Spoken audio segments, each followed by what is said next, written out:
السلام عليكم، ازيكم حبايبي؟ يا رب تكونوا بخير، يا رب تكونوا في احسن حال. النهاردة هنعمل مع بعض مربى التين. مربى التين بقى من احلى المربات وطعمها يجنن، كل الناس بتحبها. عايزه اقول لكم بقى طبعا سعر البرطمان دلوقتي بقى غالي جدا، والتين متوفر وكمان سعره يعني متهاوت شوية عن انواع فاكهة كتير. فيلا بينا النهاردة نعمل التين زي ما انتم شايفين تحفة، طعمه يجنن. يلا بينا نقول بسم الله، اللهم صل وسلم وبارك على الحبيب المصطفى على آله وصحبه أجمعين.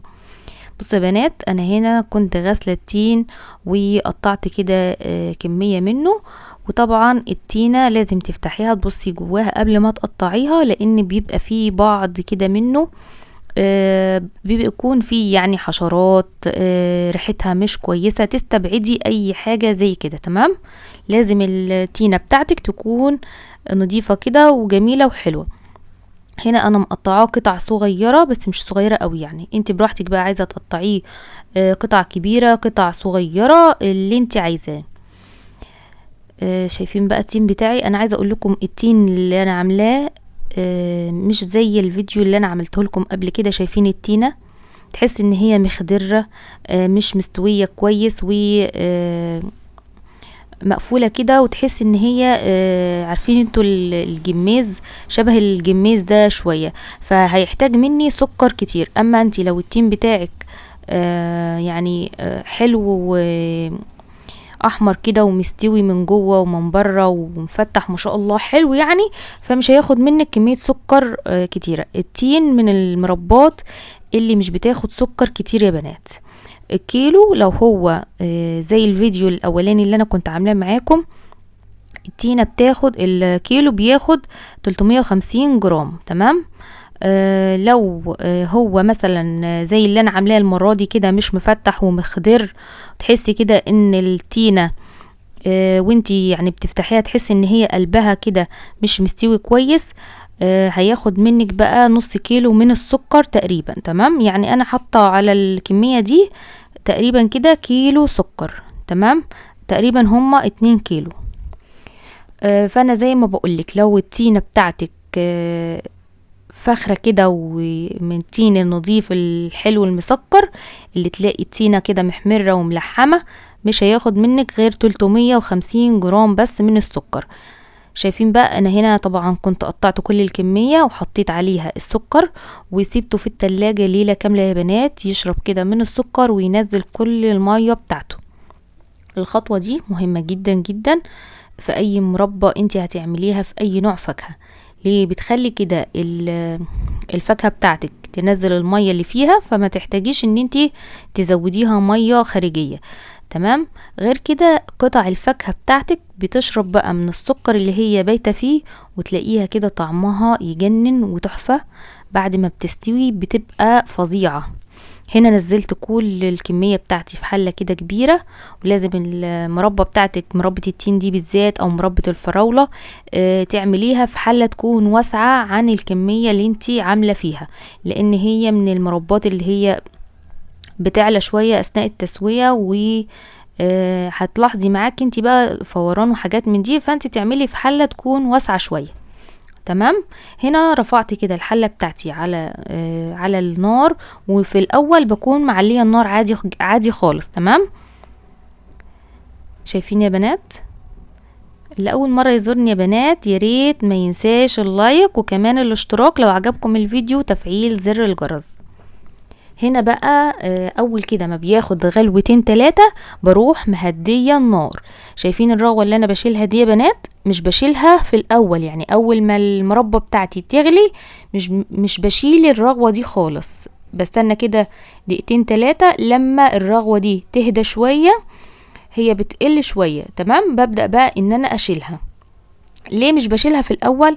لان في الاول يا بنات الرغوة دي بتبقى كتيرة جدا جدا، فانتي لو شلتيها هتقللي من مقدار السكر اللي انتي حطاه، لان هي بتبقى شايلة سكر معاها. تمام. فاحنا بنستنى كده لما المربى بتاعتنا تاخد كده كام دقيقة على النار، يعني زي دقيقتين 3، وبعدين بنبدأ ان احنا نشيل اي رغوة عندنا زي ما انتوا شايفين كده. ونبدأ بقى ان احنا نقلب المربى بتاعتنا ونهدي النار عليها. تمام كده.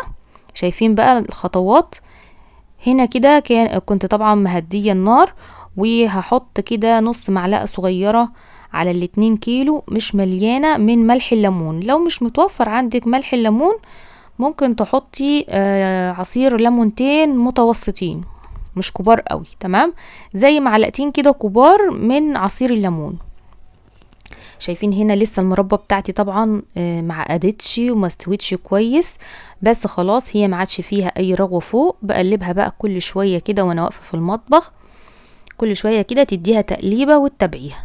تمام، ده الليمون اهوت. لو ما عندكيش ملح الليمون تستخدمي ليمونتين زي دول على ال2 كيلو. شايفين ما شاء الله مربى التين بتبقى تحفه يا بنات. شايفين بقى انا هنا طبعا مهديه النار وخلاص كده هي دخلت في التسويه بتاعتها. بتعرفي ازاي؟ طبعا كل شويه بتمسكي المعلقه وبتمسكي شويه كده بتشيلي شويه من الصوص اللي هو في المربى، بتلاقيه لسه ميه خفيف، بتعرفي ان هو كده لسه يعني ما وصلش للتسويه المظبوطه بتاعته، وتختبريه على طبق وتستني كده يعني نص دقيقة لما المعلقة بتاعتك تبرد، تحسي بقى ان هي عقدت، الشربات بتاعه عقد، تعرفي ان هو كده استوى. وكمان قطع التين بتاعتك بتمسكي قطعة كده بالمعلقة بتعرفي ان هي استوت ولا ما استوتش، يعني بتوصل لدرجة التسوية. طبعا عارفين كلنا قطع التين لما بتكون مستوية بيبقى شكلها ايه. شايفين هو كده خلاص استوى يا بنات. شايفين بقى هو تقيل ازاي، والصوص بتاعه هو شارب الصوص كله اللي فيه او الشربات بتاعه، وقطع التين معسلة معايا ومستوية جدا ما شاء الله. شوية تين كده زي العسل. عايزة اقولك بقى شايفة طبعا التين مستوي ازاي، شارب بقى كل السكر اللي احنا حطيناه وبقى معسل كده. قطعة التين تحس ان انتي بتاكلي يعني قطعة كده عسل، طعمه يجنن يا بنات. حلو جدا بقى في سندوتشات المدارس، وداخل علينا المدارس كل سنة وانتم طيبين. هتحتاجوا المربات والوصفات اللي زي دي ان شاء الله. اللي وصل معايا يا بنات لحد هنا من الفيديو ما ينساش يضغط لايك للفيديو، وكمان اشتراك في القناة لو الفيديو عجبكم، وفعلوا لي زر الجرس على الكل عشان توصلكم مني كل الفيديوهات الجديدة.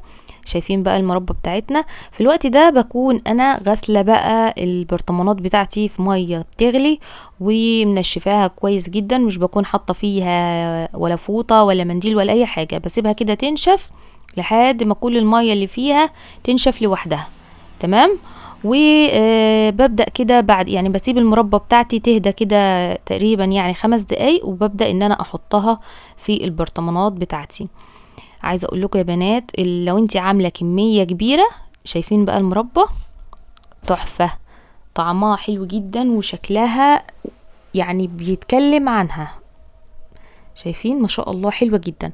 لو انت عامله كميه كبيره مثلا عملتي 5 كيلو 6 كيلو ممكن تعملي اكتر من كده، حطيها بقى في برطمانات واحتفظي بيها في الفريزر. تمام، طلعي كده برطمان ببرطمان علشان هتقعد معاكي طبعا مدة طويلة، ممكن تقعد عندك 5-6 شهور حاجة زي كده، ممكن اكتر على حسب استخدامك. تمام، تطلعي برطمان ببرطمان تستخدميه. وعايزه اقول برضو لما تيجي تحطي المربى في البرطمانات تكون المعلقه بتاعتك يعني ما يكونش عليها اي ميه، ما يكونش البرطمان لسه فيه ميه وما نشفش كويس، لان الحاجات دي بتبوظ الوصفه حتى لو انت عاملاها وماشيه على الخطوات مظبوط.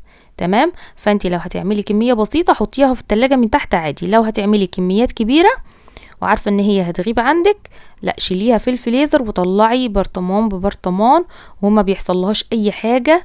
المربى تحفه يا بنات، جميله جدا. شايفين ما شاء الله، موفره كمان عن يعني ان انت تشتريها من بره، موفره جدا. اتمنى ان الفيديو يكون عجبكم، ما تنسوش اللايك والاشتراك. مع السلامه.